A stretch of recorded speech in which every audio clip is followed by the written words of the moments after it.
The Haidostian family could not join us tonight, but they are here with us in spirit.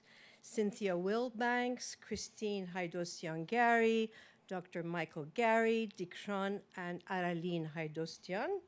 They did task me to thank you for actually both of you, Levon Kafafian and Marie-Aude Baronian, for their appreciation to have come here and speak at their father's memorial lectures.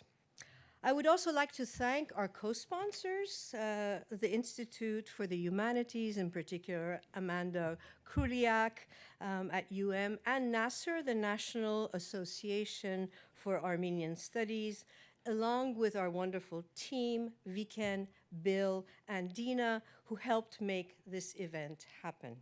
It's wonderful to see you all. It's wonderful to see a larger variety of in the audience from what we typically get, and I think that that has something to do with Levon Kafafian and Marie-Aude Baronian. For this 2026 Berj Haidostian Distinguished Lecture, artist Levon Kafafian will be in conversation, a kind of salon-style conversation, with the visual culture scholar Marie-Aude Baronian. Levon Kafafian is a weaver, an artist, and a storyteller who draws on their craftsmanship to imagine future worlds in Azadistan, the land of freedom, Azad, in a post-digital age. Positioned as a dialogue with Kafafian's roots, their vision of Azadistan weaves threads of Armenian culture to create a tapestry of possibilities for an Armenian diasporic imaginary. Inspired by the concept of Armeno-futurism, Kafafian envisions capacious futures free of sentimental longings for a lost past. Instead, they explore the interconnected role of speculative thinking and visionary storytelling through objects, text, and performances that encapsulates the multiplicity of Armenian-ness and its potential for a vibrant, textured future. Kafafian's most recent installation of Azadistan is an intricately crafted interactive exhibit, Hamayaran, or Enchanted Shrines and Amulets, which just opened on the 5th floor and will be on display until the end of April. We are invited in this exhibit into an immersive shrine housing a series of soft sculptured artifacts inspired by objects Armenians have traditionally crafted and imbued with blessings and the power of protection, talismans that we all so desperately need today in our monstrous world. In conversation tonight with Kafafian is Marie-Aude Baronian from the University of Amsterdam. Originally trained in philosophy and in film studies, Baronian has also worked on fashion and fabric-based media practices. Her research fills a critical lacuna in Armenian visual and material cultures as she ponders the meaning of various material objects, such as textiles, that circulate amongst Armenian diasporic communities, exploring the stories and narratives that Armenian tapestries and fabrics evoke. Baronian imagines their origin, their history, and the ways they travel through generations and communities. I could not think of a better interlocutor than Baronian in conversation with Kafafian to think with and through the pasts, presents, and futures of weaving to help us understand how Kafafian's textiles thread the tapestry for a future Armenia. Please join me in welcoming Kafafian and Baronian.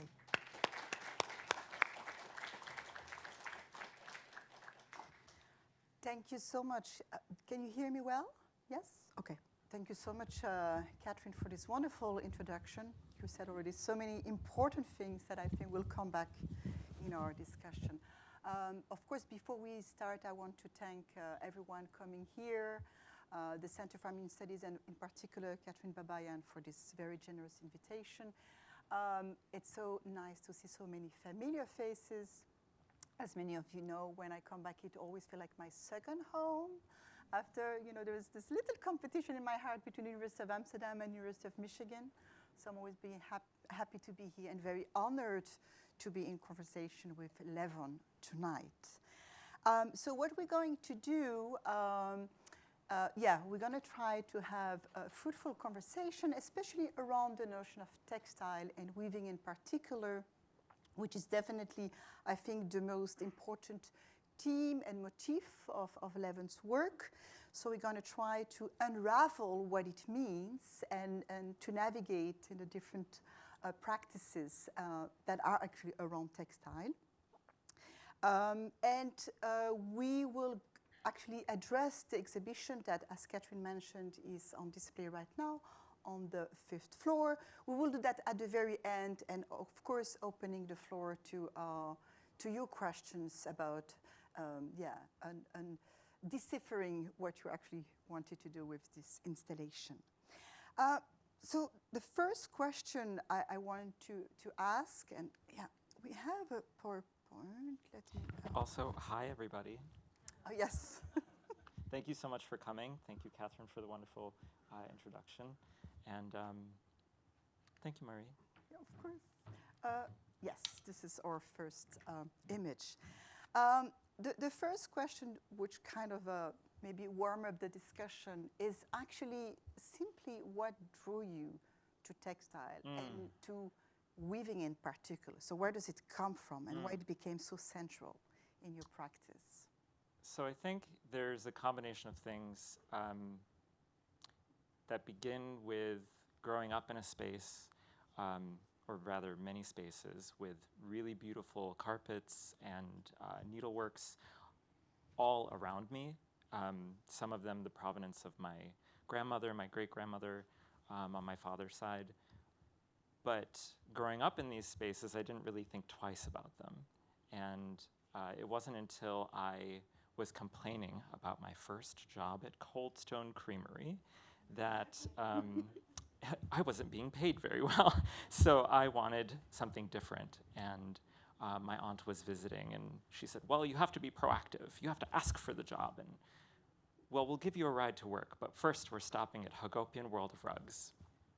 And it was there that I could envision myself working in a space filled with beautiful textiles. And they gave me a job on the spot because I knew someone who was working reception. 3 years later, I was in a bit of a crisis with my schooling. I had jumped from linguistics to Japanese to communications. Nothing was really clicking, and then I tried anthropology, and that clicked, but it didn't have an end path for me. And at that point, I quit halfway through the semester, not the school, just half of the program. And in the spring, I attended a potluck where I met someone who was living a very bohemian, artsy life and was working in music and nightlife, but had also worked in rug repair. And that sort of clicked for me. And I went to my my boss at Haidostian, Suzanne Haidostian, and asked her if I could apprentice in the repair department. And she said, well, you have to learn how to make them before you can fix them. You're already a student at Wayne State. Go take a class, see how you like it. And so what I did was signed up for a full course load in the summer just to make sure that I could keep my schooling going. And my first time at the loom, it just felt so natural. I felt magically drawn to textile as a medium, and I decided in that semester really that I wanted to make new weavings, not repair old ones. But the old ones still had such a big draw for me. And it was only after maybe another 3 months in textile schooling that I came to understand through my older relatives that I have a very rich lineage of textile work in my family. my aunt taught herself to crochet from books, not from watching anyone do it. And then she taught her mother and my mother's mother, but her mother was a needleworker, and she learned that from her mother. And there was Armenian needle lace, Eintap embroidery, beadwork. And so actually having a chance to see these things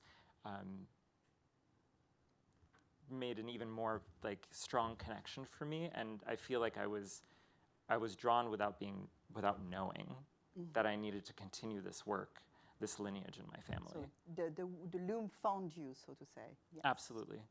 What is interesting in what you say, and I'm sure we will return to that, is this magical experience you have with looming. Because magic, for those who've seen maybe already the exhibition upstairs, magic is a very important motif, and we will return to that.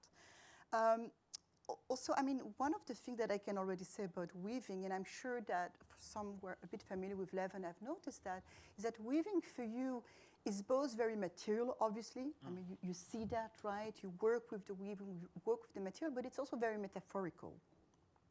And one never goes without the other, right? And I think for many artists, it's maybe one or the other, but for you, those are literally interwoven, to use another, of course, textile term. We love puns in Yes. the textile world. It's nothing Exactly. but puns. There is a whole vocabulary for that.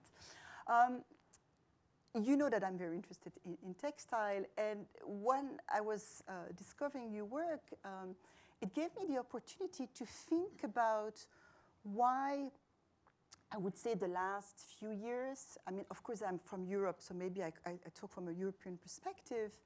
There are still, as we speak, so many exhibitions in museums and cultural institutions about textile or textile-based media. I'm thinking of current exhibition now in Paris, in Belgium, in the Netherlands, where I work. And I was wondering, so you gave me this moment, why is that so? Why, so textile is suddenly so popular in a way, or popular, or seems to be taken so seriously within those museal institutions. So I came up with a few reasons, and I would be happy after I name some of them to see how, if you sort of, agree with, those are speculative, answer to the popularity of textile nowadays, especially in an artistic environment.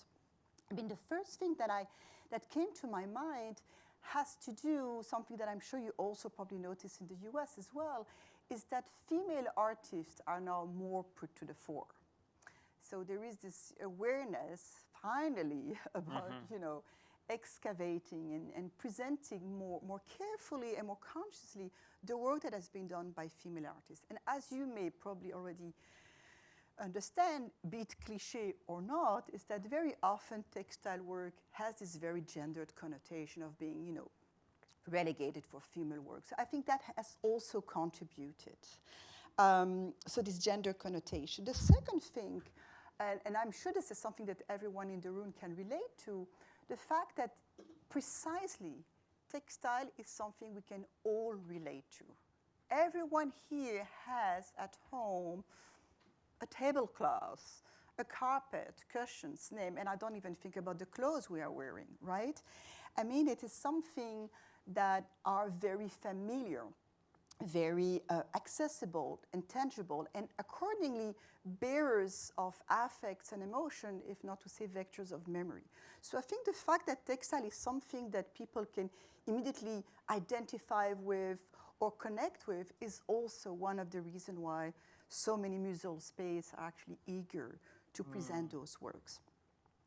And then related to that, as obvious as it may sound, is indeed the fact that it's so universal and yet so culturally specific. There is not a culture on Earth that doesn't have its own singular textile technique and stories and skills, etc. So again, this idea of a connectedness and relatability. The other thing which I'm sure you would be able to relate to very easily is the very fluidity and versatility of such material. You can do so much, right, with textile object, and also the materials, the different techniques you can play with. So there is something very playful, and I know that playfulness is an important motif in your work as well. And then there are maybe also two things I want to add that may explain the success of the awareness of textile as art is the fact that it also enables social political statements.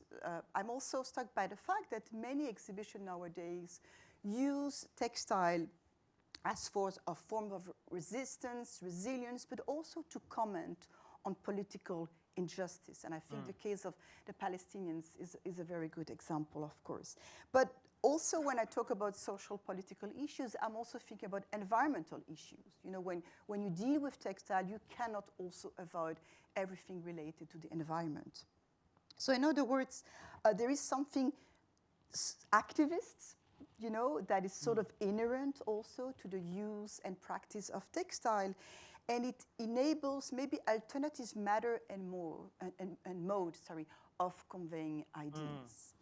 And then maybe the last one, which I'm sure is something that also have been part of your thinking, is I believe that the context of the digital age may also explain why there is a sort of revival of return to textile as a sort of reaction to a thing that a lot of designers and artists are lamenting about, which is the disappearance of the hand, of the disappearance of everything that is analogous. So I think the current world, the immaterial world in which we live, somehow in a way enable us or invited us to reconnect to the very materiality, or simply said to the physical world. And in that I also attach another aspect which I'm sure is also at the heart of your practice, which is the very meditative and sensorial aspect of textile, and also linked to that a notion of temporality. Something that I hear a lot from textile artists is that it forces them to slow down, you know, to engage with a different notion of time. So in other words, the fact that we live in a digital, because you use post-digital, which I think is interesting to think about the post-digital while we are still in the digital, is a sort of a critical intervention in this very accelerated world, saturated world of, you know, even though I know this is something your work is complicating. So this would be some of the, tentative answers to why textile, you know, as a broader phenomenon. And I'm wondering if you sort of can place yourself into that, you know, map. Yeah, I mean, I think one of the things that comes to mind immediately is looking at cycles in history as well. So thinking about the boom in fiber arts that happened in the 60s and 70s, and how DIY craft culture came about in the early aughts, and following that, it feels like this generational cycle where it skips a generation, and then there's a burst of energy that comes back into the textile realm with a new layer of approach to it.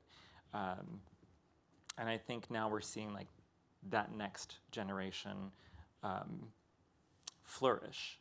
And many of the things you said, I think, are absolutely true for why we're approaching that. I think there's something in particular about being a bit in opposition to the speed at which late-stage capitalism, forgive me for saying the words, pushes us to be in constant production, to be in constant movement and making and doing and productivity. And the material of textile does force you to slow down into that and be present with the material and to be present with yourself and your thoughts. And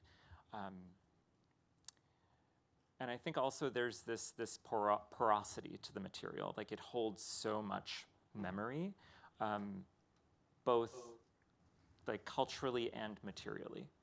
What is, I think, often I think sort of my approach to my anthropological studies, which I continued after diving into textiles, I came back to it.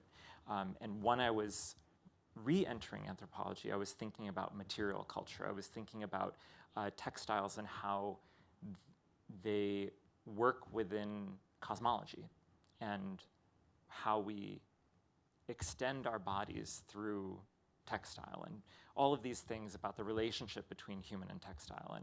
And I think about storied objects. Every object has had a life. Material is not devoid of meaning on its own because it has come to be in some way. It has lived before human hands have touched it.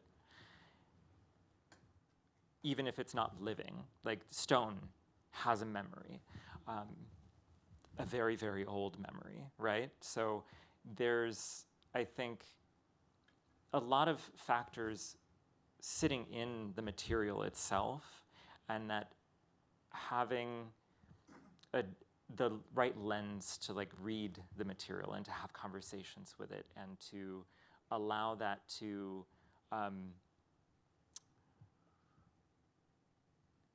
encourage a view of the world that is sensual and enchanted. Again, this idea of magic Yeah, in a way. yeah. Yes. To think about magic again, because I know it's such an, and also magic, but also ritual, I think is even maybe a better word here. I'd like to share with you one of the early work, which, I mean, I've been very selective, of course. I mean, I really invite you to check your website where you can see everything, but I just want to share a few things that And that's just myname.com, if you're looking for it. Very simple. Very simple, and I think it's also all the films, everything is just accessible there. So talking about film, I want to, no, that's the other.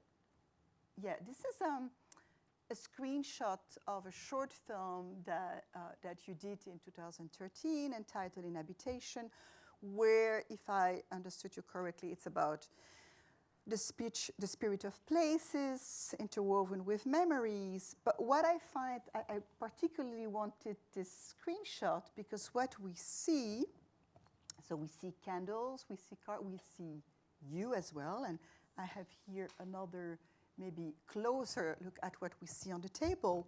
We see a woven cloth and we see tarot cards. So in that sense, I know you've made it 13 years ago, so it may look like an old work for you, but it feels very much like already everything was there, right? So the ritual, the references to magic, the memories object, and of course, you know, the woven, I guess you made it yourself, right? Yeah. Obviously, yes. So this idea of ritual was already there, which we find them later on in different pieces you made, the spirits of the seasons.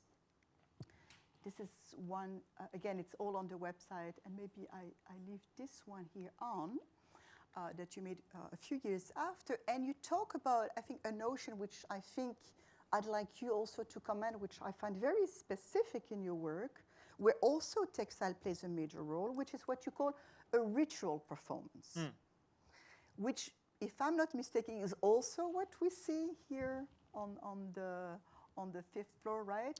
In a way. Well, I think or a ritual installation. I think there's possibility for ritual performance in that space. Okay. I think the building of a container in which those kinds of interactions are possible is absolutely what I'm doing on the fifth floor. But there is no performance. There is no ritual that I'm bringing to it at this point. Maybe I'll stop by sometime. If you should visit later, you might discover something. But, you know, I think building the container for a ritual is very important. It sets the stage, and not just in terms of the spatial framing, what allows somebody to be comfortable to engage in. What is necessary for a ritual is transformation. And so to lead someone through the process of coming to transformation in themselves is something that requires ease in a way. How is the space encouraging that? How is the sensory dimension of that place, and what about the words that I'm using? Is there music? Are there elements? In this particular one, I was providing plums for participants who were walking. And this was at some larger event where there were other sort of ritual things happening, but I felt a little bit different about everything else. I was in a separate space, and I wanted to be very particular about what was happening in there. And in addition to having the textile shape the space and have like the woven fabric bring energy, I also had some candles going, some incense, and also invited folks to really think about abundance and having the plum represent this abundance and have them to eat it. And while they were eating it, you mean think the visitors, huh? absolutely, yes, the participants, to eat the plum, and while doing so, to like sit with these intentions that they wanted to like bring into their lives, and then they would come back with the pit when they were finished and bury that in some sand along with those intentions to let them grow at some point. Oh. So just to give you a sense, that was also in 2016. I have done some more involved things since, but already at that time it was very important to me to have this kind of transformative possibility in the work. Yeah. And to facilitate that through, so if you go to the previous slide, you'll see the costuming that I was in. And it's very hard to see this now, but my face is completely obscured by a woven fringe, and that is attached to a velvet fez that I was wearing that is also partially obscured by this hand-woven shawl. But like very trying to bring people out of the ordinary, out of the mundane, and into this liminal space. Yeah. So here, textile plays a major role, right? And so also costumes, right? Because it is also another things you use a lot, right? And this is something I want to say very quickly about, I think one of the reasons why there's such a resurgence in textile is because many people are really like digging deeper into their personal histories, their identities, and letting those things really come out more visually and expressively on the surface. And I think, I mean, clothing is how we do that. Absolutely. Or one of the ways in which we do that, one of the primary ways that we express ourselves. And there's so much that can be communicated through cloth on the body. And so communicating, hi, I am going to be your facilitator in this space, your doula through this process, is something that's very important to me to build that kind of container for ritual. Yeah, I want to continue talking about films, well, not just because I'm a film scholar, but I'm particularly interested in the film. And there is a series that you did in 2015, Interlacing, which I thought was very moving. Also, of course, the context is very moving because you made these 3 short videos in the context of your mother's passing. And I know that in this series you were talking about textile as a metaphor for life cycles, but also, of course, of something that I think also many of us could kind of relate to, which is this idea of mourning. And this idea that textile and those kind of objects can enable us to grieve or even to heal. And so almost, I don't like the word therapy, but like almost a sensory tactile form of therapy. And I know that in the same way that you were talking here about the ritual, that textile may be part of that healing process. So you made 3 short films, and I want to actually start or focus on this one in particular because it's maybe the most abstract, but also precisely because it's abstract, there is so much we can say. Let me, oh no, so how do I? We might need some technical help for this one. Yes, to maybe we can just click on. Exactly, thank you so much, Catherine. Yeah.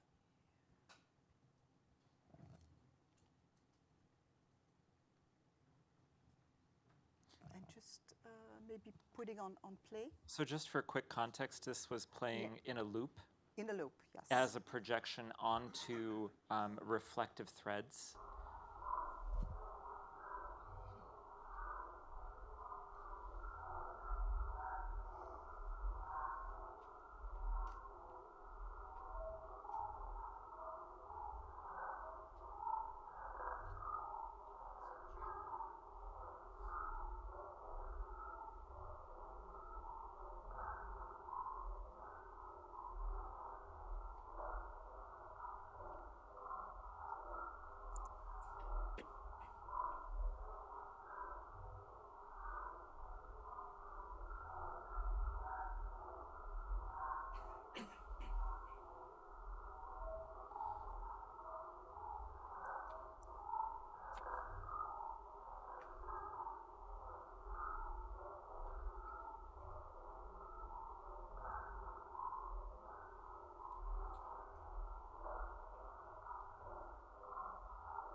So, thank you, Catherine. Yeah. So this is just a screenshot of the second of that theory, where we see actually textile, tell me if I'm wrong, projecting onto a body, onto the arm, right? So this is found footage of okay. weavers at work, and this was a 2-channel piece. So just for full context, this triptych was my thesis show at College for Creative Studies in a darkened space. And so it was installed as 1, 2, 3 pieces. The first one was that projection onto reflective threads. The second piece, this 2-channel piece, where you would have one loom weaving and the second loom unweaving, and they would switch on and off. Oh, okay. So one going in reverse, but with each one of them had a different overlay. One of them was the overlay from the previous projected piece, and one of them was the video of the following piece. So playing with the process of the creation and also the process of the unbecoming. And between them was installed a green fabric that for me was very lively, full of life. So what I find interesting also in those, and this is just also the third one, which is beautifully called Unbound and Undone, which is about where we see the movements of the thread being undone, right, which is also related to the shroud for your mother's. So let me say 2 things. Yeah. First, if you know anything about fabric, you've probably seen a sweater unravel, and it happens very quickly. It's just going. To unravel a woven piece takes precision and time and labor. This is not something that happens quickly. You have to hold in tension and pull each thread out one by one. It's a very laborious process. And this particular piece was a duplicate that I made for the shroud that I wove for my mother, and it is in her casket with her. I didn't want there to be more than one in existence, so I wove a second, unraveled it, and had 2 piles of yarn, one green, one black. So yeah, what I think also those 3 things show, next to what we were talking about the mourning process that is sort of accompanied by textile, is the fact that it's not just about textile in film, but for me it's textile as film. And that's why I wanted you to show the first film, where you don't see anymore such a big difference between, the materials of the weaving and what could be potentially the pixels of a screen. And this was for me very interesting, again, from a visual culture, film studies perspective, because it reminds us all the different parallels between textile and screen, and I'm thinking about a filmic screen, or already historically, I mean, I keep always reminding myself that the textile industry and the film industry actually emerged, I mean, as we know them today as industry, almost around the same time at the beginning of the 20th century. And actually, textile industry very much collaborate. And there is this moment that for me was very epiphanic when I was interested in early cinema. I remember looking into the archive and I saw these pictures of women in a workshop sewing. And I thought, oh, that's such an interesting, I'm wondering what for textile atelier it was in the US, what it was. And actually, my colleague who's a proper film historian told me they were not sewing textile, they were sewing film strip. So that was a very interesting moment for me where I realized actually, again, women, were stitching strips together as they would strip textile together. So there is this very, material, historical contemporaneity, but also ontologically, right? When we think about movement, for instance. I mean, I think, it may sound pretty obvious to not think about cinema without, movement as moving images. But I think, as you also said yourself, and I think the film you've done showed that very particularly, that movement is inherent to textile. It is a moving materiality, right? That you can move around, but that you can also play with. And so that's why I was particularly also interested in this performance that you did in Detroit, also relevantly titled The Stitching Hour, where, if I understood you correctly, the making of fabric was translated into body movements, right? Dancers were mimicking the process of working with textiles. So it is literally a textile process As opposed to mimicking, I want to use the word translating. Yes. Yeah. In particular, and the colleague I produced this work is here today. Okay. Just looking at you, Ash. And so we developed this work in a way that we had another colleague who inspired us to work through the form of a score in order to parse through the material processes, translate them into scores, to then bring to these movement practitioners to say, this is something that you're familiar with already and that we're now engaging with as a methodology. And to say, like, we can parse out the different elements of the textile process into these shorter movements that make up a whole movement together that allows for the movement practitioner to come to an understanding of how their bodies are metaphorically enacting the process of making a textile. And so each of the four cubes here have one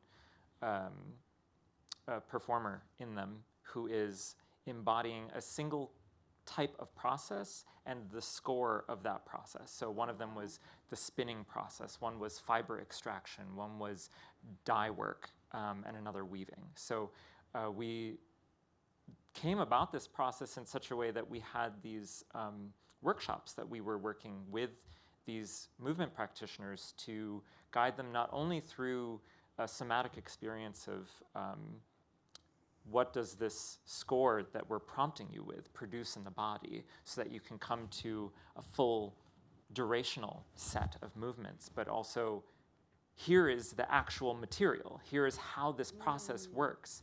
We need your hands to get in it so that you can really experience what does it mean to be this material in movement. Exactly.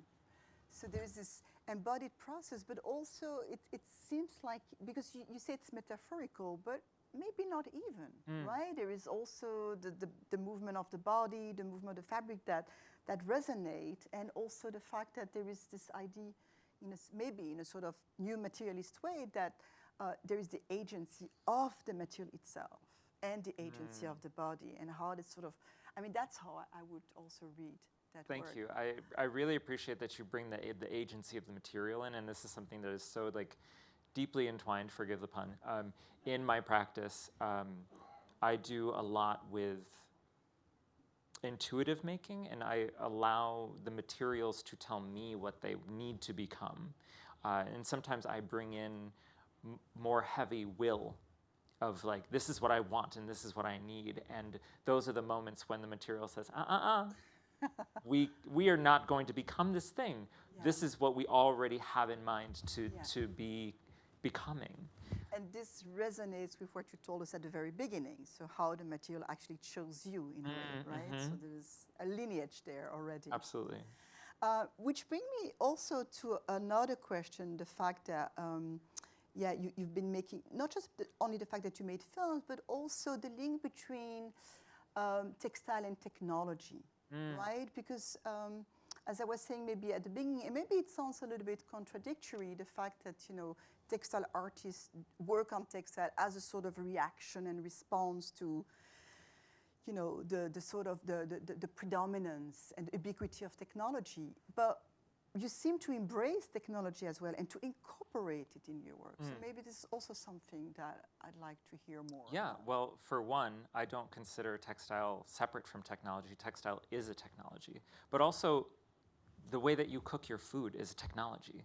It is how we do the things that make life easier for us or that guide life for us. So it's also very appropriate to take a look at the etymology of both textile and technology. And technology comes from technos. And this weaving and storytelling is already part and parcel of that. And text is also deeply related to this. So there's like a multi-part. It's so easy to find metaphor in textile and to find these connections with other fields and methodologies and ways of engaging. And I think one thing to note even is maybe you're familiar with the Luddites or not, but they weren't destroying the machines because they were mad at the technology. They were fine to embrace it. They were being taken advantage of. And this is the story we don't hear about them. They were weavers in a factory who were being replaced and in very dangerous labor conditions. So it was about labor and not about the technology. It was about, you need to value me as a human and to pay me accurately for the labor that I'm providing you. And also, I lost a hand. What are you going to do about that? And these people in positions of power saying, well, we can just get another person from the countryside and you'll be fine. But this is just some of the things that are like always rushing about in my head when I think about the relationship between textile and technology and how the kinds of technologies that have been developed open up doorways for working in the material and having a new relationship with the material, but in ways that often the productivity or the innovation of it is really, the profit of it really is pushed beyond the human factor, beyond what these things can actually open for us. And so that's some of what leads me to wanting to envision a highly magical post-digital future space. But also maybe on a more concrete level, how do you, for example, would deal with computer-generated images and AI? That also, which is also a fraught. It's absolutely fraught as a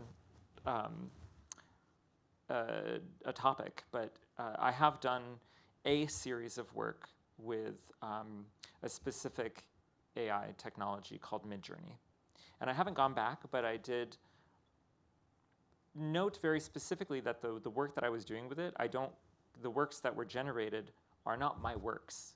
I am using them as supplementary works. I am facilitating a process by which I take, or I took, I should say, images of rugs that had been hand knotted, that have been encoded with storied meaning, and present those to the AI algorithm and feed it with copious amounts of text, pushing it towards analyzing, deciphering, and divining a rug image that represents a future Southwest Asian and potentially Armenian landscape in that rug. like re-encoding that in a different way. How is this AI a tool that is providing divinatory practice? And so that image was then sent to a jacquard weaving service to make it material, to retranslate the image into textile. And then from there, again, this is still not my work. This is work that I'm working with. Mm-hmm. And so that piece is the prompt for a physical object that involves my weaving, my sewing, my soft sculpture, to imagine artifacts that would exist in that future landscape. But was it for you a tool rather than an end, you know? Was it something that facilitated your work or that actually feeds your work? I think it was partially a tool, but it was really a collaborator in that sense.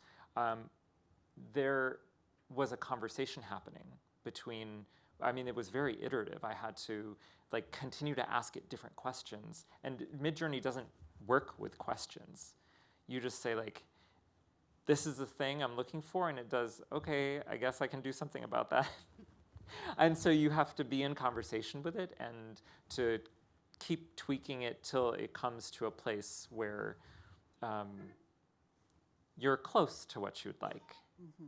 It's never going to be quite exactly what you're looking for, but that's also part of the process. Is in the sense of divination, I don't have a specific goal for what the image is going to be. Mm-hmm. I'm trying to ask it to show me what I can't see. Mm-hmm. Thank you. Thank you.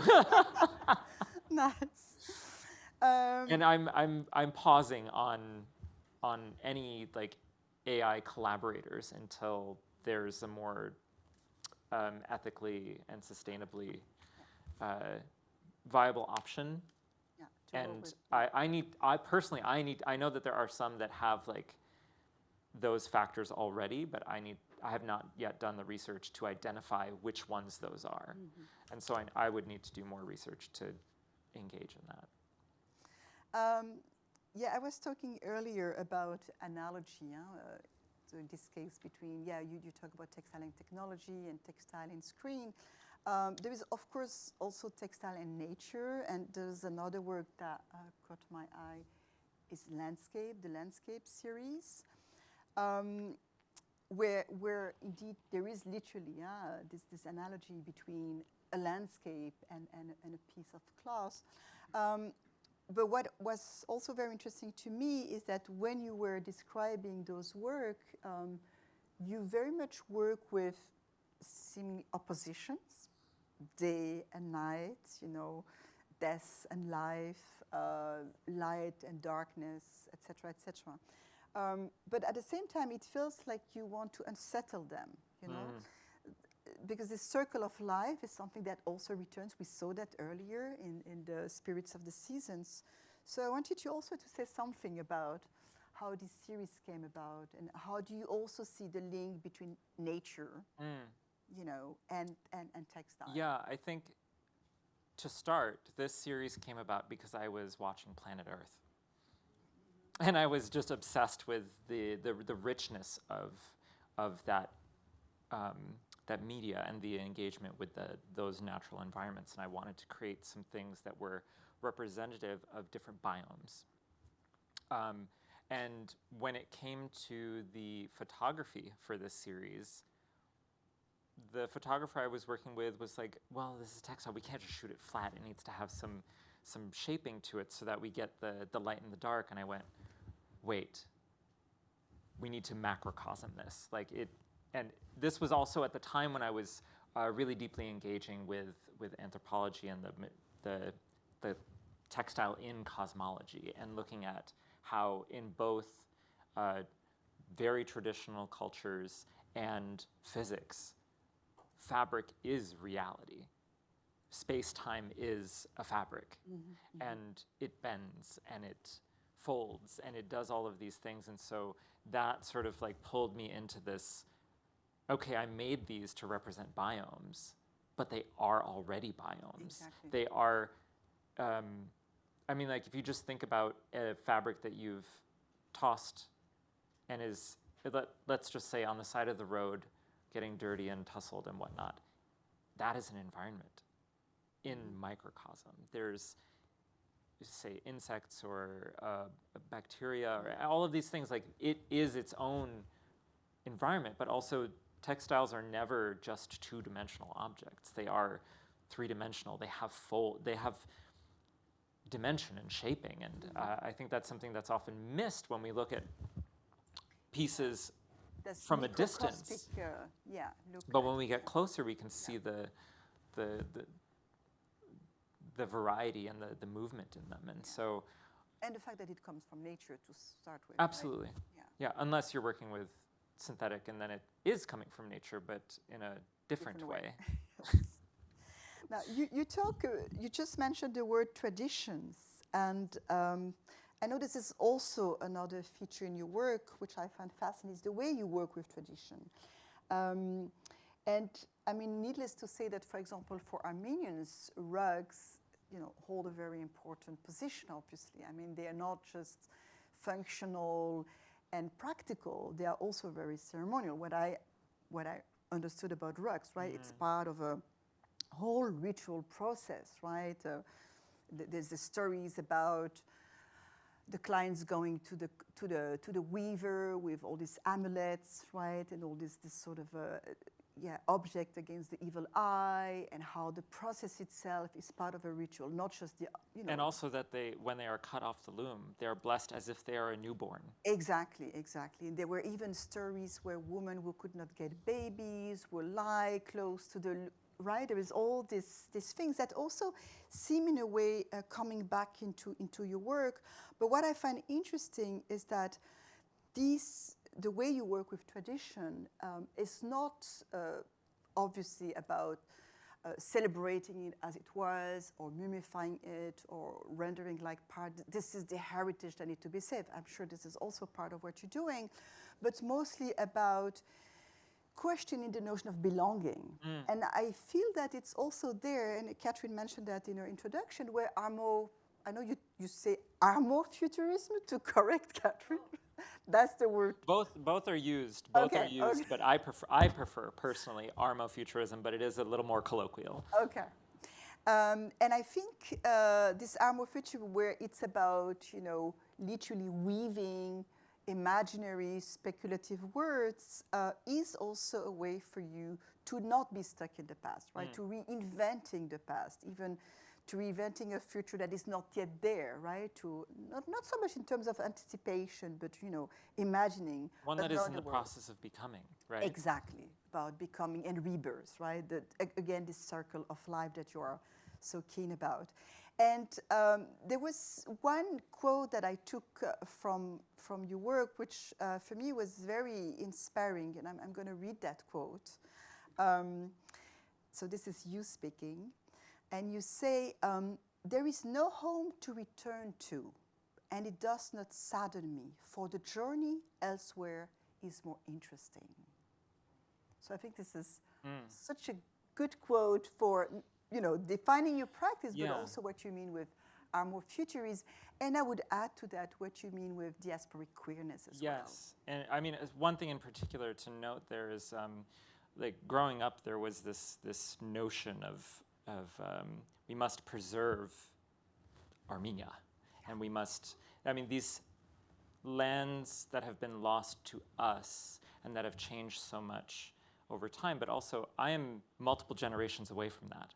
And it lives in my body, but it also has different bearing for me than it did for those who lost it directly, and even the next generation. I think there's a lot to be said about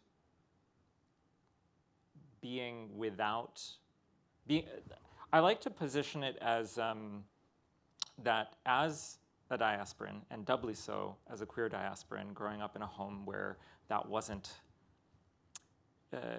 immediately accepted. Or expected, for sure. Yeah, that there's a bit of a double displacement of belonging, and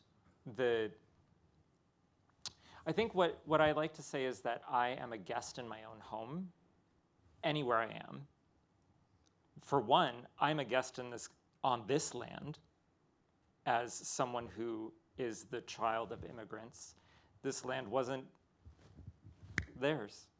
And it still is not, like we've created relationships to it, but that's complicated, right? And so I'm a guest on this land, but I'm also a guest in my own Armenian community.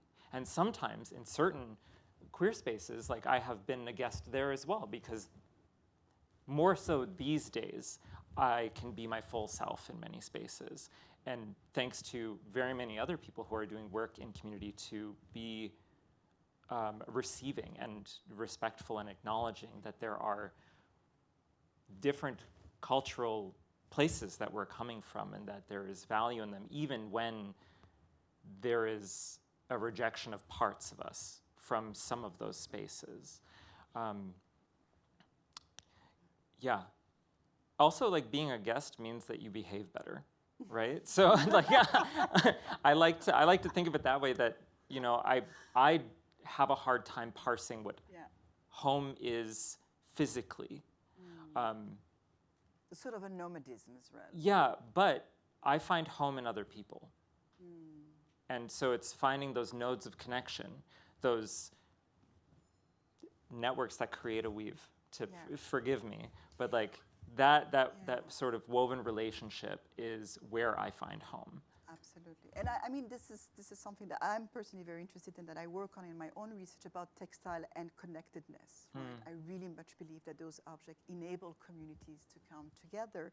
And I mean, just to maybe to wrap up, and you make me think about another characteristic that I should add to what I was saying at the very beginning, why textile nowadays speak to people and to artistic institutions, etc. Maybe simply because textile unsettle boundaries. That textile enables to deconstruct certain norms, to literally enable to move more freely between matters and mores and fabrics, and also maybe that it unsettle and unfold borders, gendered borders, and I think something we need more than ever today, geographical borders as well. So, I mean, I think another thing to just say there is the way in which costume in particular allows people to step out of themselves and inhabit different parts of themselves that are not so conscious. And I think that's something that I really dive deeply into with the costuming part of my practice, and how like performance in those, as those beings that I've created costumes for, allows me to engage with. I think there was also something that I wanted to mention specifically about the relationship between text and textile, and also this like movement and in space and time. A large part of my practice is built on this research method where I treat woven fabrics as these portals to other places in space and time, and I sit with them and I allow them to tell me allow the material and the shaping of the material, how it's come together, to inform me about where does it take me? What are all of the sensory elements? What are the things happening there? And something you're mentioning with the dichotomies that aren't really, I think there's, I love high contrast, very obviously, but I think any good story needs to have contrast in order for you to like parse out the different parts of it, and that's why you see such high contrast in my work, but it always sort of like melds together in a way because it's a whole story. Yeah. And also going back to what you were saying about the costume, I mean, what I hear in what you're saying is that it enables to invent yourself constantly. Yes. Right? That costume has its own dynamicity, right? That enables the fact that we can change and be every day a different persona to our own costume, is also a way, I think, to resist that, to remain a guest within your own body through, your own clothing and outfits, I think. Yeah. Yes, I think we. How about the exhibit? Yeah. Yes, exactly. So we have, for those who've been already there, we have so this is the exhibit that's just been installed by Levon upstairs, downstairs, sorry. Oops, sorry about that. Oops. Yeah, maybe I just skipped that. Oops, yes, that one. Before I open the floor for questions, maybe you can tell us a little bit about this installation. Yeah. So this is the Hamayaran, and an enchanted place, one where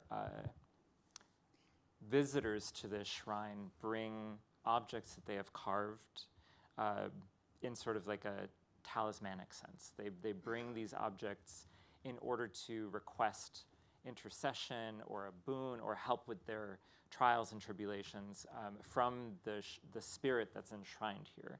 Though there's not a real strong relationship between the knowing of who this spirit is, but there is a connection viscerally, that the people who come to the shrine are like, this is a sacred place, there is spirit here, and I think that spirit can help us.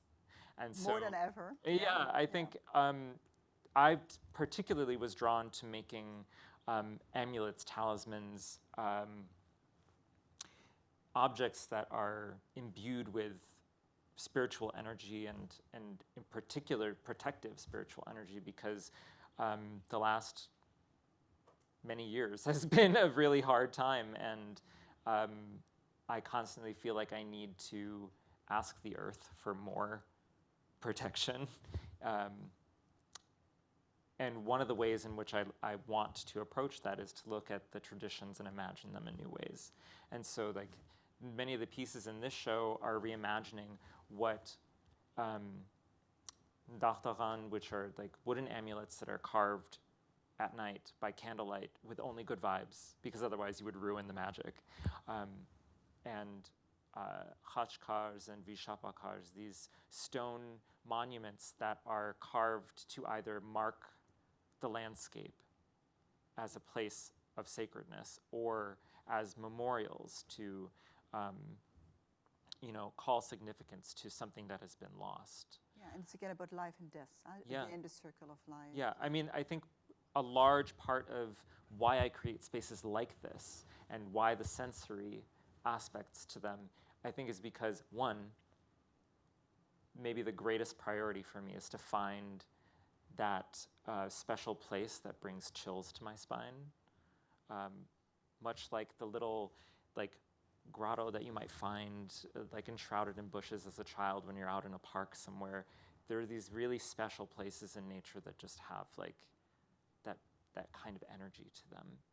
So that's the little felt sort of stone shape you put on the, are you also thinking of that? Well, I mean, those kinds of spaces, either maybe you find a treasure there, maybe you leave a treasure there to mark it as a place of importance. And so these spell stones, little felt stones with the stitchwork in them, those are really that kind of thing. But I think the second thing that's important about why I make these kinds of spaces is because I'm looking for a kind of spirituality that really allows me to connect deeply to my ancestral roots without leaving parts of myself behind. Yeah. I think there are some really beautiful things that happen in the Armenian church, and there are some things that I would leave behind.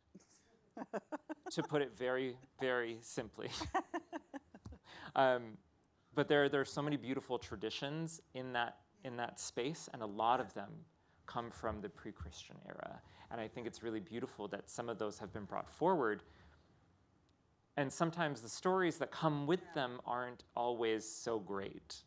And so I like to, I basically look and say, what is it that I want to bring into this future? And not only doing that through making a space that allows us to imagine that, but also in my day-to-day life, what are the things that I'm doing to help create this future that I'm thinking about? Yeah. And one of those is working with text, right? And does textile. Yes, but specifically the text of Armenian language and playing with it and turning it, and even the script, like where does it go in the future, and what can those shifts open for us as possibilities?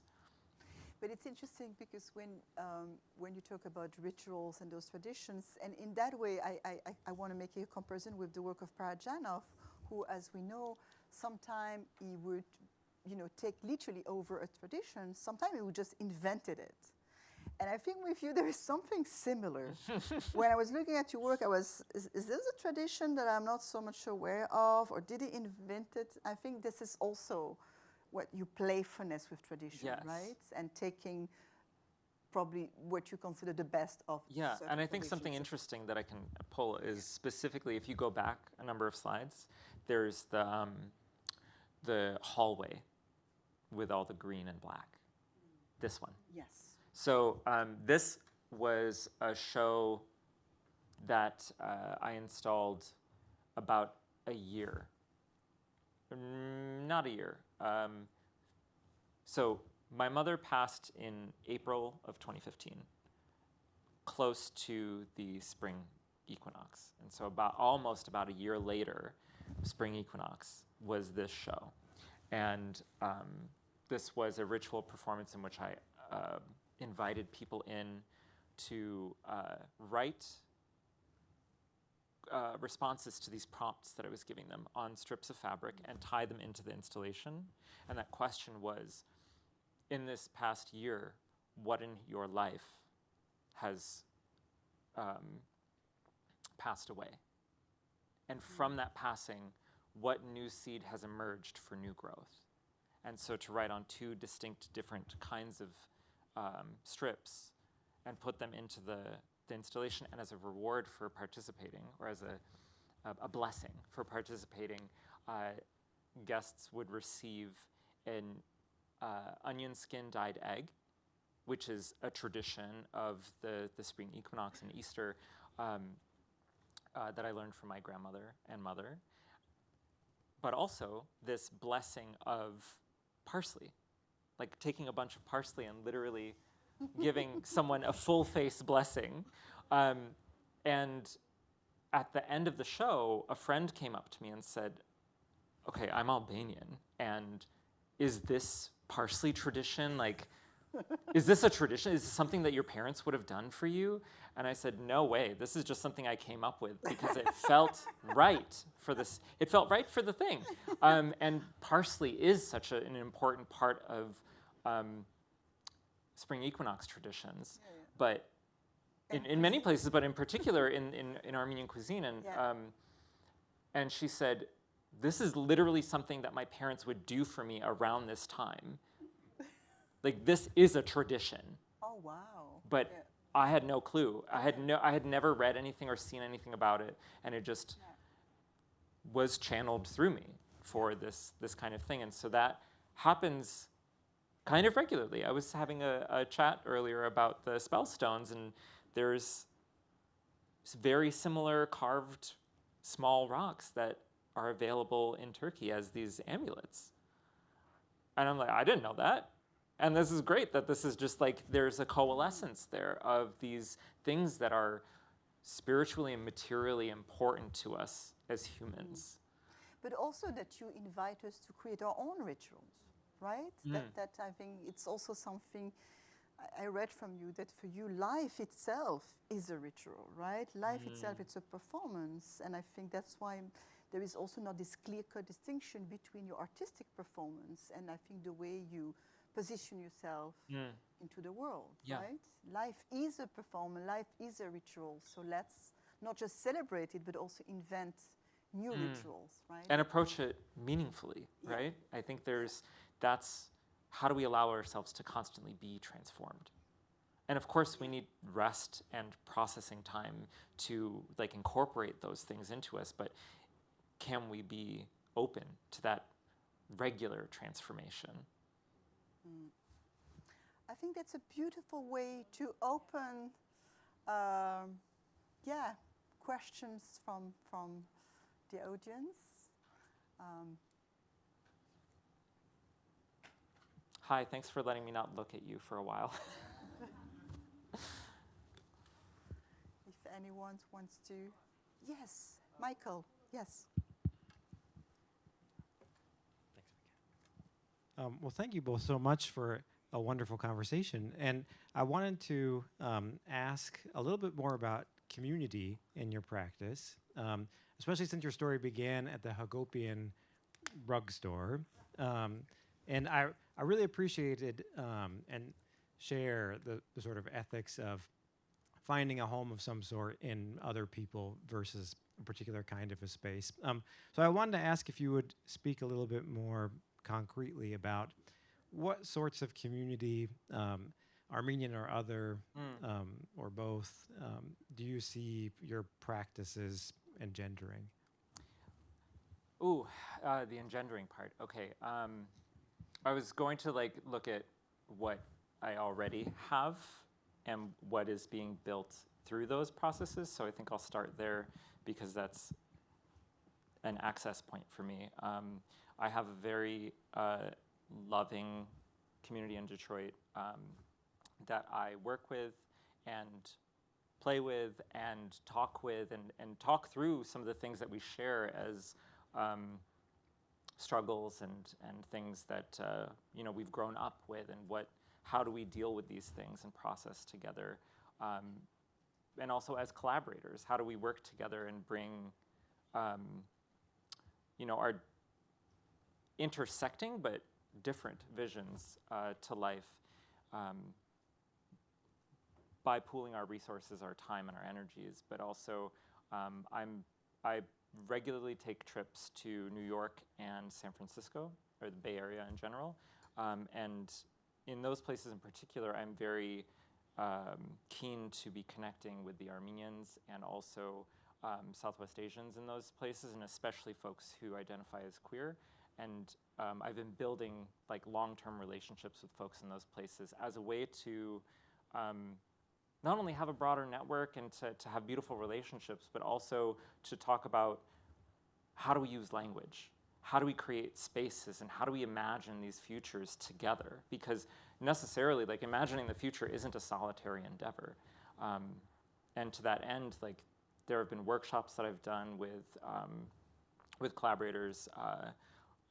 One of them, Camila Youssef, we've done a Habibi Futurism workshop, which involves intertwined storytelling. So we prompt people to think about the future in the context of our cultural homes, and how do we see the elements that we want to bring forward, and how do we shift and change and think about these things.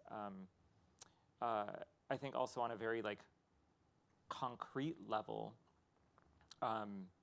the spaces that I create, these installations and these performances, are gathering spaces, especially the performances, are gathering spaces for certain kinds of people who might not know each other already to come and find relationship through one, a shared interest, but also potentially shared identity, or a shared understanding of what is happening in that space, right? So I think Armenians also have a tendency to be sort of a hidden populace, unless they emerge and oh, you're speaking Armenian, or oh, what is this name that you have? There's always this sort of you can kind of blend into this, that, and the other thing, and to have spaces where it's wait, your name isn't, but you are, and this, and there are many times that I find out that there are people who are living very close to me even that I didn't know. But I now have relationships with, and other people have relationships with. And I think part of my practice has also been beyond using the installations as a place to generate connectivity and a livelier future. I've hosted a series of dinners with an Armenian artist collective that I co-founded. It has sunset because people have lives and they change, but people move. But gathering people together is a big part of my practice, and I also regularly host craft nights so that people who don't have necessarily the types of skills or need a space to be encouraged to engage with material and and to think about in our conversations in those spaces, what kind of futures are we working towards?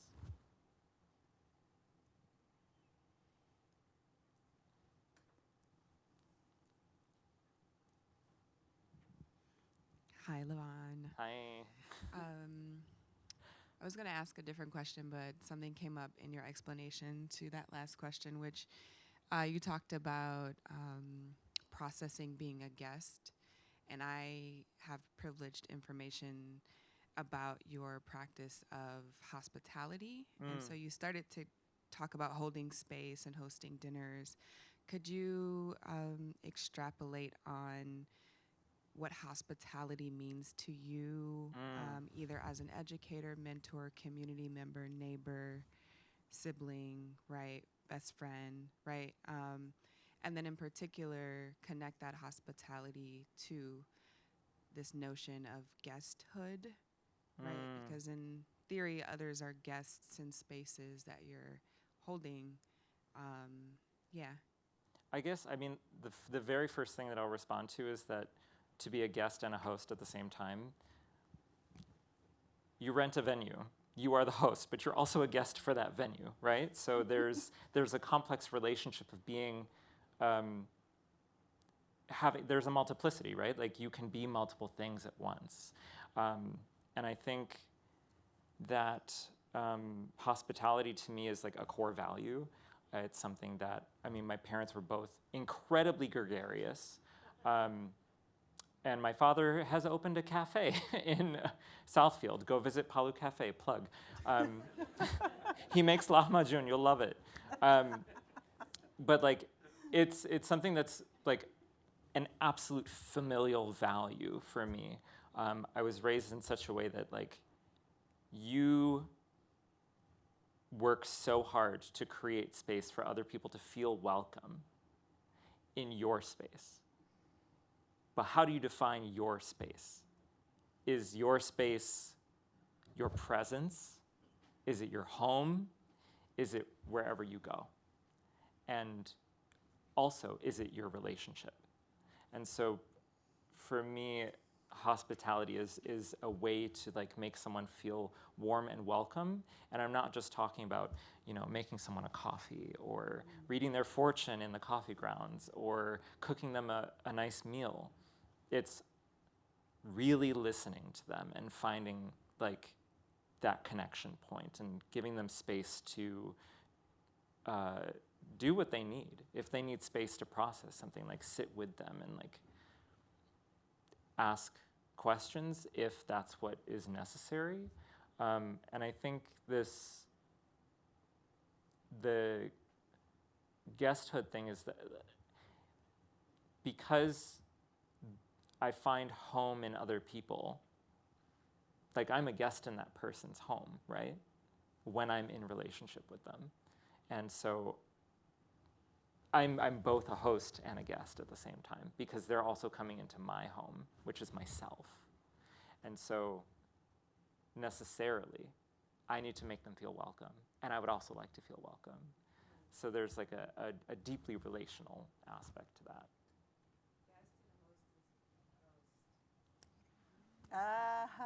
And what could be more holy? Catherine, yes. So thank you both. Thank you, Levon. Thank you, Marie, for being such a great interlocutor. So much came out in your conversation, and something which you were, I think, anticipating on a slide, a couple of slides ahead in the future, was a glimpse at a performance that you had while you were actually weaving on the loom. Was that, yeah? Oh, and I was curious about Sure. those. Yeah, I mean, one of the things performances. about this one, Catherine? Are the you- one before first, Yeah. I think. No, that's this one. Yes, I guess it's after. So this was a really fun project. I was invited to do something at a club at night. And I said, okay, the thing that I'm really interested in is how do we create space for craft in nightlife? I love taking my stitch work to the club. Okay, like, yes, I like dancing.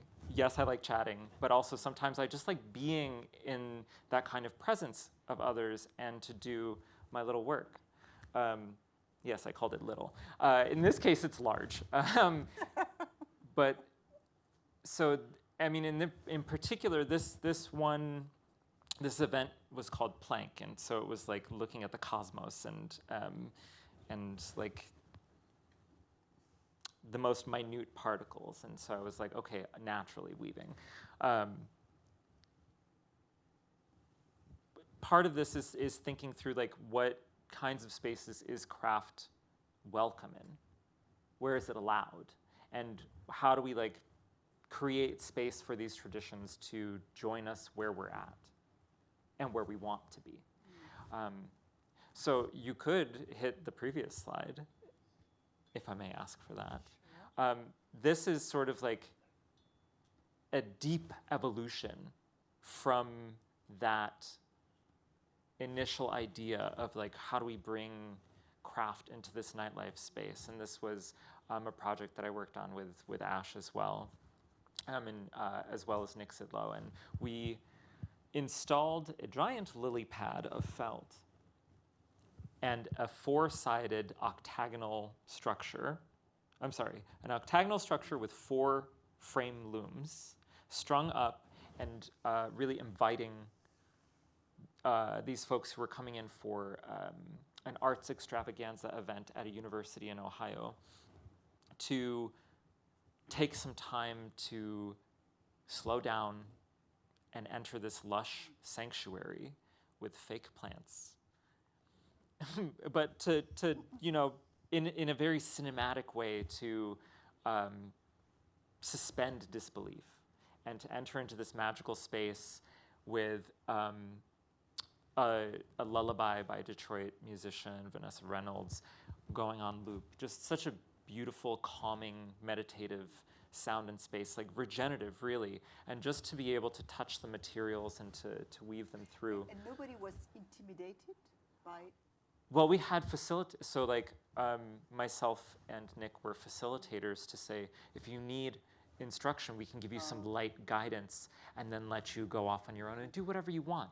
There is nothing wrong that you can do here because this is for the engagement with the material and the process and for you to like feel refreshed and renewed in this space. And we also had sensors that when you would sit down on the cushions, on the seats, a projection would come up that was a portal to another place in space-time.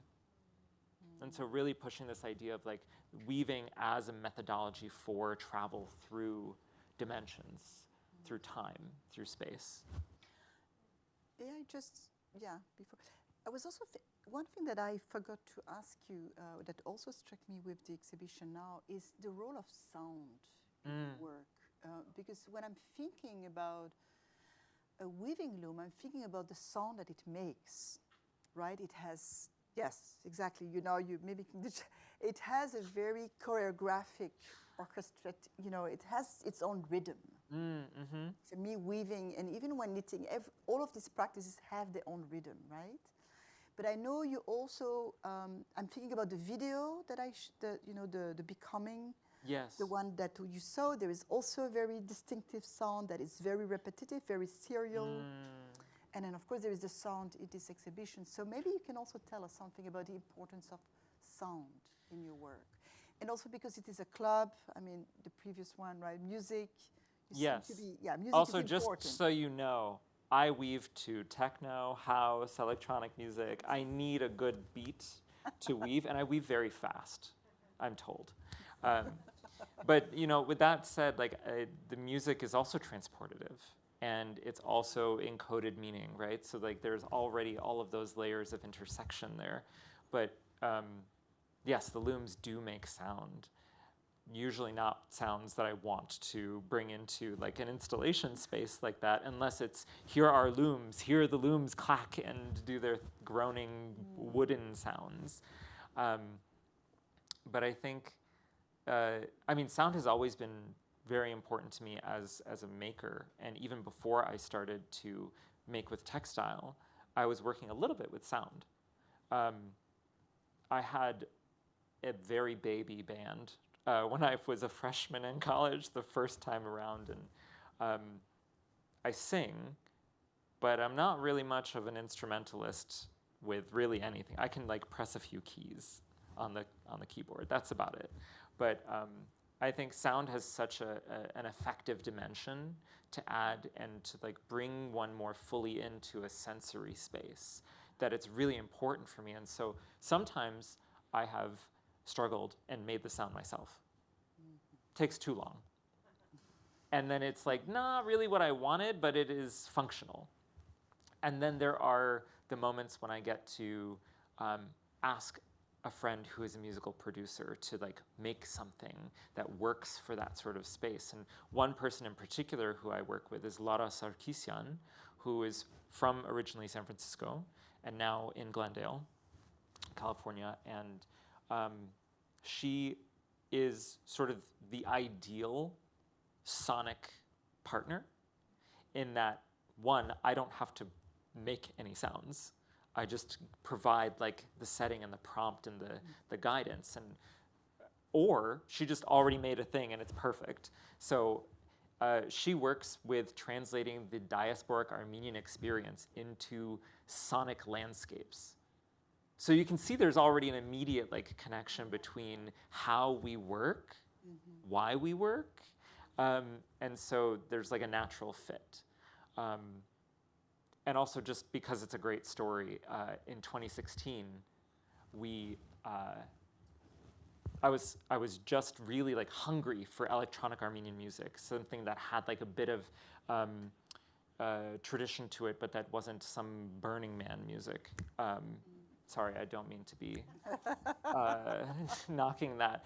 But yes, there's a very specific kind of legacy of Armenian techno that is very Burning Man, and I'm not about it. So I was hungry. I wanted some experimental things, and I found her, and I went, this is what I've been looking for my whole life, and I went, share, comment, share, comment. And she was like, who the hell is this person who's like doing all this commenting? Went to my page, which had a link to my website, and she saw my work, and she messaged me and said, we need to bring you out for a weaving workshop. And I went, wait, you're fangirling about me? I'm fangirling about you. So we've had a really beautiful relationship through that, but and then now more and more I'm working with, I'm in a band now called Thick Fig, and one of my collaborators, Rafik Barakat, is someone who I've been making music with for either my performance or this installation. And with him, it's a process of sort of, he's a genius at instrumentation. And I'm providing, well, this is what I want. I'm directing, I'm guiding, I'm orchestrating, I'm even conducting a little bit. So this is the sound I want. These are the options. This is the sound I want. Can you produce this with the oud? And I want this kind of quality. And so that's just where I've been moving, is more and more full sensory control. Exactly, yeah. In a way that is also letting go of control, because it is all collaborative, whether with another musician or the material or the space. And indeed being very synesthetic, right? To really engage every senses. And with performance, also the audience. Yeah, exactly. The collaborative is not just the other artist, it's also collaborating with you, with the public, right? Yes. And also, I mean, yeah, talking about sensory experience, for those who didn't see at the exhibition, all these little stones of amulets, whatever you want to call them, it's really, they invite you to be touched, right? They want to be touched. So there is the immersive experience that you are so keen about is very much also here at stake, I think. And of course, there is the oud, right, that you just mentioned. So yeah, a full immersive, right? Immersive is also a word that you often use. I use it a lot because I want it. Okay. I want immersive spaces, so I say it so I'm forced to do it.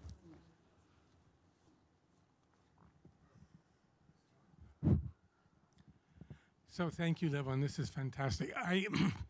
This question comes out of left field. Great. I love left Literally. field. This is so far from anything I know or understand, but you won me over as soon as you said late capitalism. And then I knew that. talked about Luddism, right? So here's what I was thinking.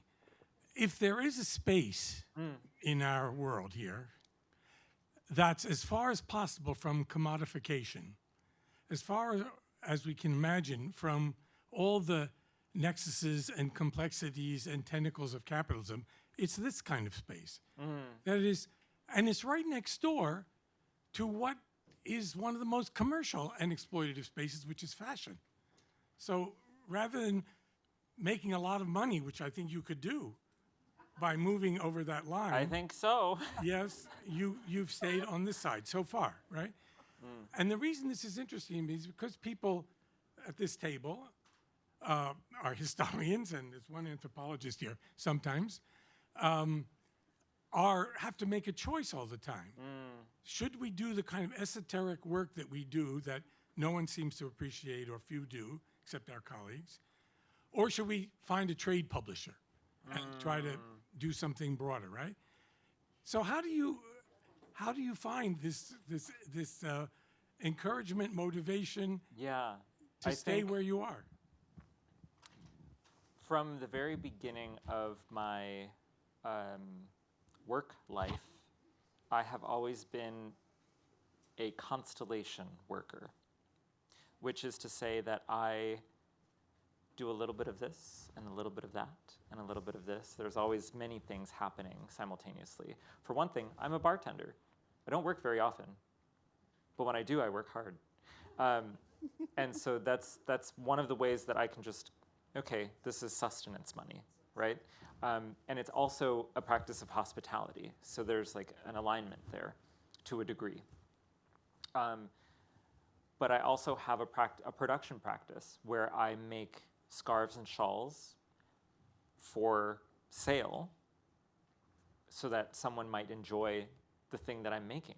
But now, somewhere along the line, I took that production practice and I said, I'm already putting my artistic energy into this. These are all related to all of the things conceptually that I'm working with in the gallery or the museum or the art space that I'm exhibiting in.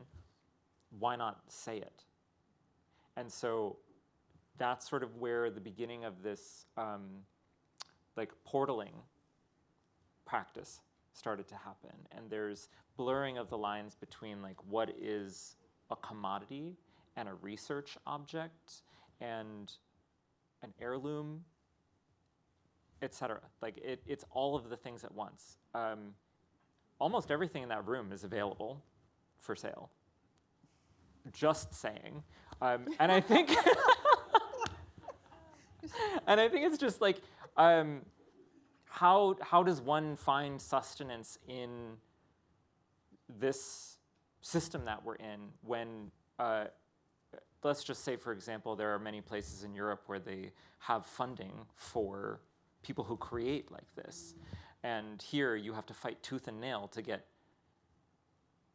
$1,000, for example, like from a grant. And it's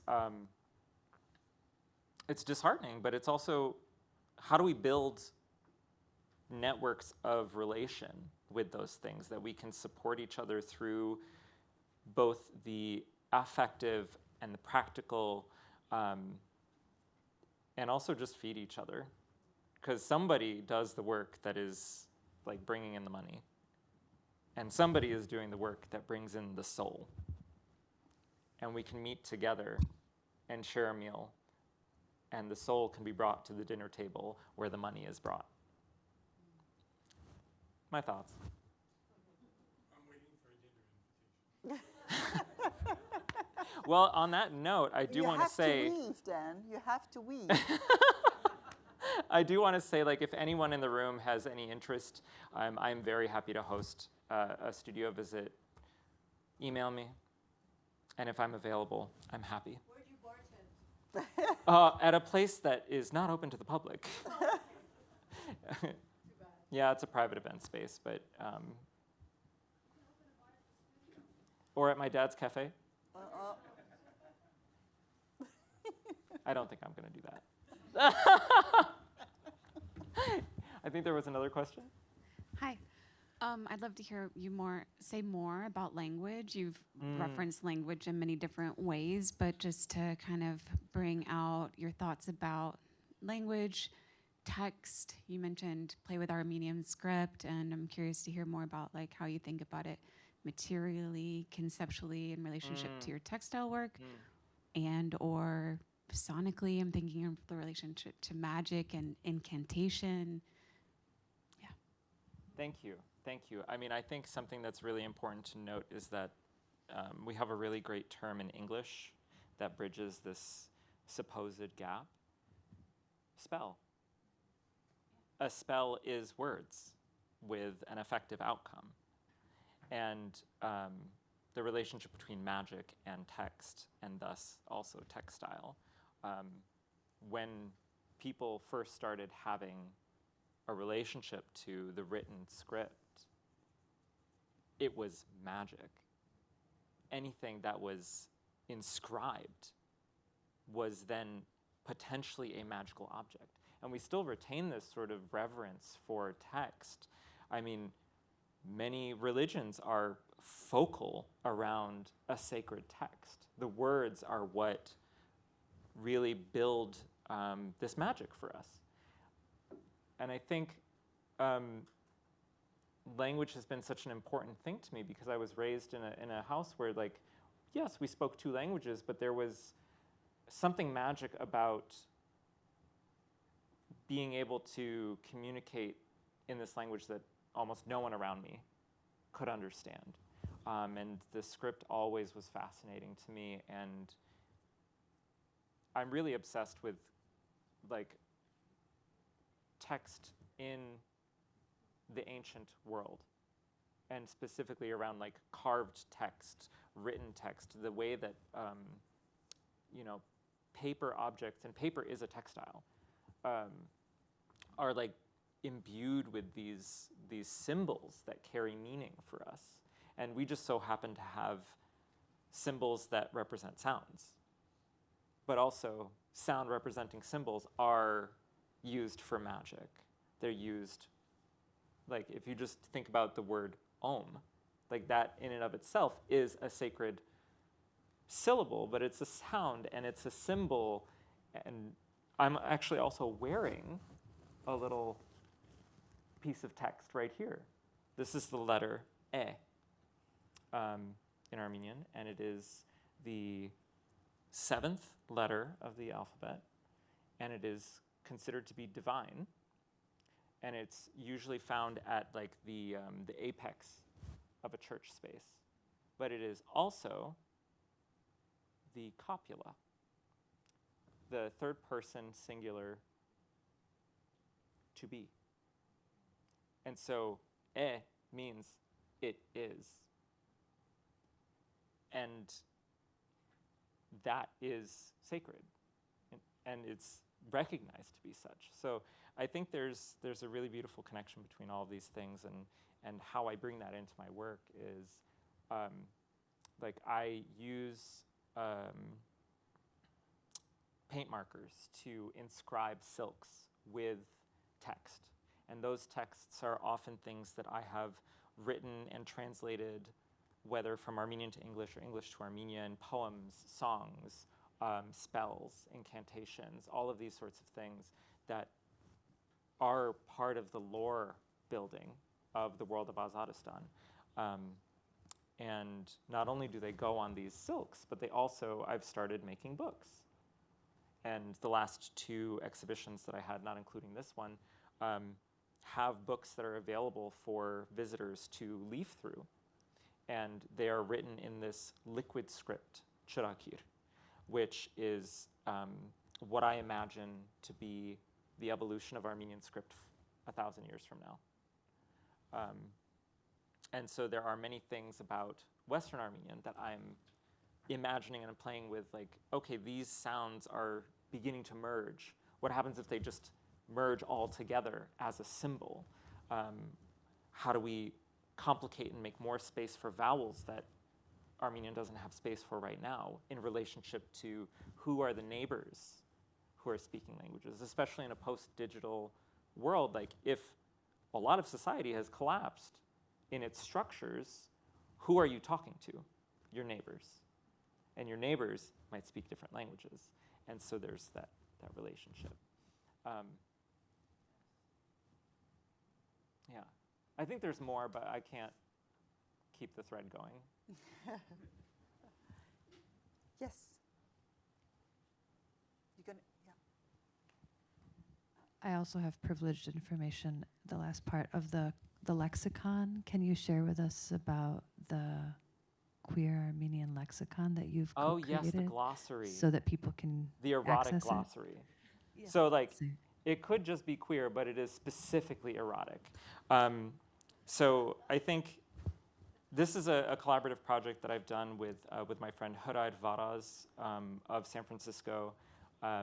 He is a poet and a linguist, and very erotically charged as a human. So just to say that. And so we came together with this idea that, what are the terms that we use in Armenian in intimate spaces, in the bedroom or otherwise, and realizing that, we are bereft of terms. And yes, there are existing terms, but in this layer of diasporic language speaking, what is shared and what isn't shared, what is proper or shameful to be speaking. And so having the space to do both research and interviewing and playful creation of new terms. Oh my gosh, I'm trying to think of one that isn't too lewd. Okay, Go might ahead. as We well. have a Let's very just do it. open-minded We're all audience. adults here. So for the Armenian speakers in the room, you're familiar maybe with the term nachajash, first meal.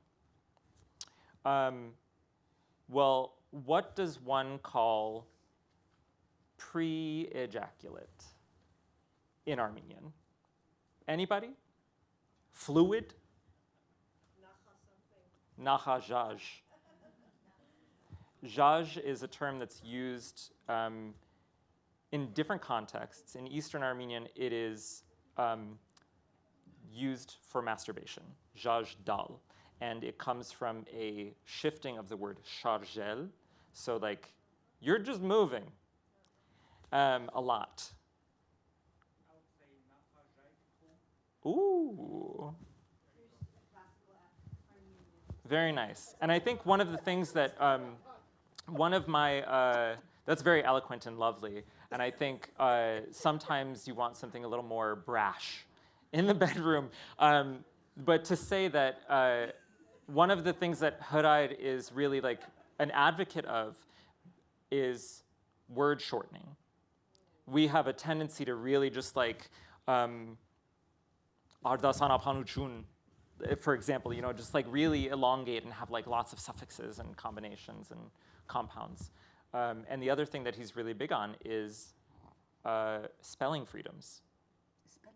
Spelling freedoms in Armenian in particular, because we have very many consonants, and sometimes getting the idea across is more important than spelling it correctly. In fact, it is something that has made a barrier of entry for a lot of younger Armenian speakers to like really get acclimated into the writing.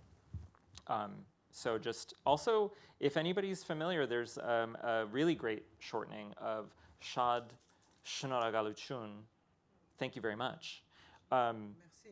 Shusha, which, funny enough, is like close to the Mandarin, but like that's something especially that happens in text, but people don't say it. Yeah. But now we're saying it. Oh, that's So being playful with the language and giving it space to evolve and to charjum, like in the direction that we need it to be suiting our needs and like evolve with us as we are evolving.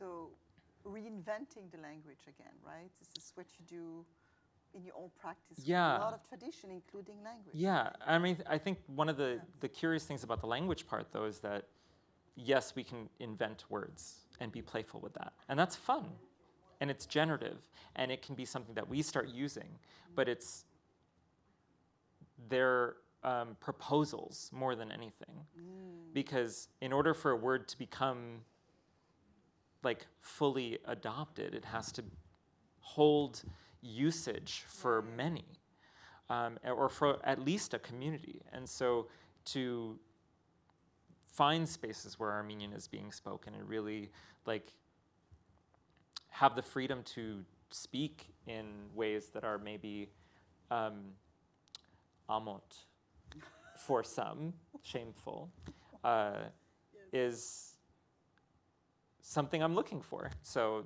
that is, you know, something that I meet with others to do. So maybe at this point, we'll thank you and say sheshe. Sheshe.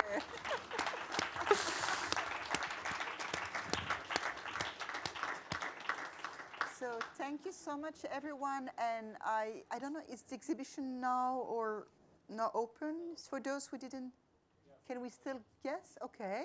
But it's going to be here anyway, all the way Until end of April. end of April. If you are hard-pressed to return to Ann Arbor, go downstairs right now. Please. Take a look, take a walk around. Make sure you grab a pamphlet. There is a site map with titles and numbers. Thank you so much, Levon.